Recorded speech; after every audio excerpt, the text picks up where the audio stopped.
Bismillahirrahmanirrahim. Dear students, welcome to Ferry Public Girls High School and SAK Boys High School. तो उम्मीद है कि आप हमारे लेक्चर से मुस्तफ़ीद हो रहे होंगे। और आपकी इन्फॉर्मेशन के लिए ये है कि यहाँ पे हम लॉन्ग टॉपिक पढ़ा देते हैं, वो आप यहाँ से समझें। शॉर्ट क्वेश्चंस के नोट्स वगैरह जो है वो ऑफिस में अवेलेबल हैं, आप किसी वक्त भी ले सकते हैं। तो आज हम चैप्टर नंबर 10 फिज़िक्स और टॉपिक है हमारे conceptual question. Conceptual questions.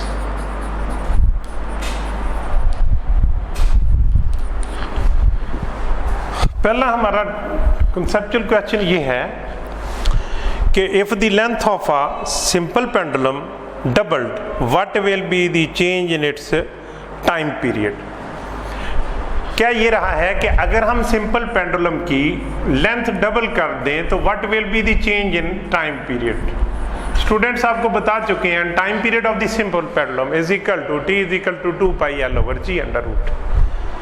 T is equal to 2 pi L over G under root. अब 2 पाई भी कांस्टेंट है और जी भी कांस्टेंट है near the surface of the earth, तो लिहाजा इसका मतलब है कि जो time period only depends upon the length पे सिर्फ डिपेंड करता है। तो अब अगर हम इसकी लेंथ को डबल कर देते हैं, मैं कहता हूँ G L is equal to 2l कर दिया मैंने, इसको एल डैश क्या लें आप, तो हमारे पास टाइम पीरियड बन गया T dash is equal to 2 pi L over G and. बताया मैंने उस दिन भी था आपको कि लेंथ को डबल कर दिया जाए तो टाइम पीरियड भी बढ़ जाता है।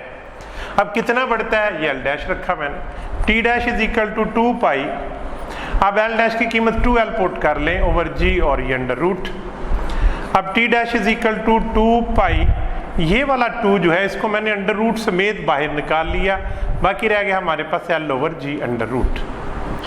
नेक्स्ट देखें आप इसको, मैं इसको लिखता हूँ T dash mean new time period of the simple pendulum when the length is doubled, जब हमने लेंथ एल डैश यानी 2l कर लिया। अब ये 2 अंडर रूट को मैं स्टार्ट में लिख लेता हूं, बाकी बन गया हमारे पास 2 pi L over G under root, यानी ये वही फार्मूला बन गया, कौन सा, टी वाला शुरू वाला। अब मैं इसकी यहाँ पे वैल्यू पुट कर देता हूँ, T dash is equal to 2 under root over into T, ये वैल्यू मैंने पुट कर दी टी। इसका मतलब ये है कि 2 अंडर रूट टाइम जो है इसका टाइम पीरियड बढ़ गया, इतना बढ़ गया। अब 2 अंडर रूट को अगर 1.41 या शायद 1.4 इस तरह होता है, तो ये इतना टाइम पीरियड इसका बढ़ जाएगा अगर हम लेंथ को डबल कर देंगे। अब नेक्स्ट क्वेश्चन देखते हैं हम, फिर समझ लें एक दफा, t is equal to 2 pi L over G under root time period of the simple pendulum होता है। अब t dash 2 pi L dash बन गया, यानी नया टाइम पीरियड क्या होगा ओवर जी। तो t dash is equal to 2 pi L dash मैंने आपको बताया उसने कहा डबल कर दे। अगर हम 4 टाइम्स कर दें तो यहाँ पे हम 4l लिख देंगे और 4 का अंडर रूट 2 आ जाएगा, इसका मतलब टाइम पीरियड यकदम डबल हो जाएगा। तो इस तरह कोई भी वैल्यूज दे दी जाए वही आप पुट कर दें, तो उससे हमारे पास निकला T dash is equal to 2 pi 2 L over G under root. ये 2 सिर्फ मैंने अलग कर दिया, वो यहाँ पे लिख लिया। नेक्स्ट स्टेप में इसको स्टार्ट में लिख के 2 pi L over G under root, ये सारी वैल्यू टी की है, तो T dash is equal to 2 under root over T. इसका मतलब टाइम पीरियड हमारा बढ़ जाएगा।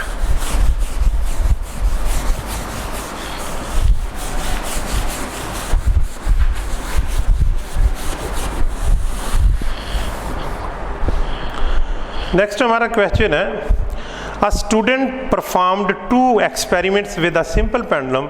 she used 2 bobs of different masses by keeping other parameters constant. To her astonishment the time period of the pendulum did not change. Why? वो कहता है एक student, मैं तो आपको टाइम पीरियड बता देता हूँ क्या था, 2 पाई एल ओवर जी। वो क्या ये रहा है कि एक स्टूडेंट जो है पहले जो मास इस्तेमाल करता है m1 वो है m, और दूसरी दफ़ा जो मास इस्तेमाल करता है वो कैपिटल M, यानी ये मास कम है वो ज़्यादा है। तो लेकिन हैरान रहता है कि दोनों सूरतों में उसका टाइम पीरियड सेम आता है। जब वो छोटा बॉब इस्तेमाल करता है तो पेंडुलम का टाइम पीरियड नोट करता है, वही निकलता है। फिर वो ये इस्तेमाल करता है बड़ा बॉब, तो वो हैरान होता है कि ऐसा क्यों है। डियर स्टूडेंट्स, आपने देखा कि time period is equal 2 pi L over G under root, इसमें मास का तो जिक्र ही नहीं। इसका मतलब है time period is independent of the mass, mass पे तो डिपेंड नहीं करता। अब छोटी सी गोली ले ले पेंडुलम वाली, या बड़ी गोली ले ले, या उससे भी बड़ी ले ले, in each case the time period will remain the same because length same है. तो therefore we can say that time period is independent of the mass. वो mass पे depend ही नहीं करता. Next question देखते हैं हम.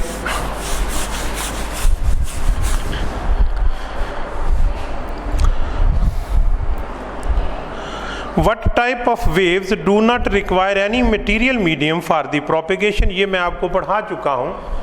10.4 है क्वेश्चन. पहले हमने किया 10.1, 10.2 और 3 कर लिए, अब 4 है. वो मैंने आपको इलेक्ट्रोमैग्नेटिक वेव्स पढ़ाई थी. What are the electromagnetic waves? The wave which do not require material medium for their propagation. जिनको अपने प्रोपेगेशन के लिए मटीरियल मीडियम की ज़रूरत नहीं होती, वो इलेक्ट्रोमैग्नेटिक वेव्स कहलाती. पहले आप पढ़ चुके हैं. उनकी एग्जांपल्स भी मैंने आपको दी थी.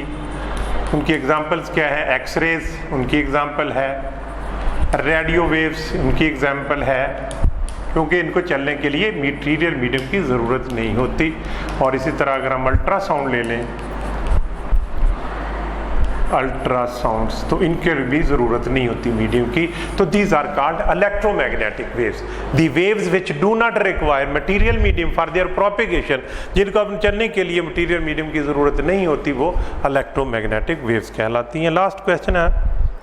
Plane waves in the ripple tank undergo refraction when they move from deep to shallow water. What change does occur in the speed of water? Students, अभी हमने प्रीवियस लेक्चर में पढ़ा है कि when water waves enter from deep water to shallow water या from shallow water to deep water. जब तो ये देखें, मैंने उसको उस वक्त डायग्राम बनाई थी. ये यहाँ पे ब्लॉक रख दिया मैंने, ये देखें. अब बेटे ब्लॉक रखने का मतलब है कि यहाँ पे ये नीचे तक रख ले ब्लॉक, ये ब्लॉक है. अब यहाँ पे पानी का लेवल सिर्फ ये है, जबकि यहाँ पे देखते हैं तो ये पानी का लेवल ज़्यादा है. यानी यहाँ पे पानी डीप है और यहाँ पे शैलो है. मैंने आपको बताया था the speed of the water wave depends upon the depth of the water. अगर डेप्थ ऑफ द वाटर ज़्यादा होगा तो स्पीड भी ज़्यादा होगी, अगर डेप्थ कम होगी तो स्पीड भी कम होगी. तो अब जब वेव जो है वो फ्रॉम शैलो वाटर यानी from this medium to this medium enter होती है, तो refraction takes place. It changes its velocity. Velocity क्यों चेंज होती है? क्योंकि डीप वाटर में जाके वेवलेंथ बढ़ जाती है. यहाँ पे वेवलेंथ बढ़ जाएगी, ग्रेटर होगी. इसको अगर हम लैम्डा 2 करें, यहाँ पे वेवलेंथ है लैम्डा 1. फ्रीक्वेंसी चूंकि एक ही वाइब्रेटर से हम वेव्स प्रोड्यूस कर रहे हैं तो उसकी फ्रीक्वेंसी सेम रहेगी. यहाँ पे स्पीड होगी v = f लैम्डा 1, यहाँ पे हो जाएगी v = f लैम्डा 2. मैं आपको बता चुका हूँ lambda 2 is greater than lambda 1, क्योंकि डीप वाटर में वेवलेंथ ज़्यादा होती है और शैलो वाटर में वेवलेंथ कम होती है. अब लैम्डा 2 ज़्यादा होने की वजह से ये स्पीड बढ़ गई, v2 is greater than v1. तो जब स्पीड चेंज होती है फ्रॉम लो टू हाई या from high to low, its changes its direction and also changes its direction of travel. तो therefore this is the cause के refraction takes place. Thank you very much. आज की ये conceptual question है, कल इंशाल्लाह हम नेक्स्ट चैप्टर शुरू करेंगे. थैंक्स. अल्लाह हाफिज़. यूट्यूब चैनल सब्सक्राइब करें और लाइक करें ताकि हमारी वीडियोज़ आपको मिल सकें. अल्लाह हाफिज़.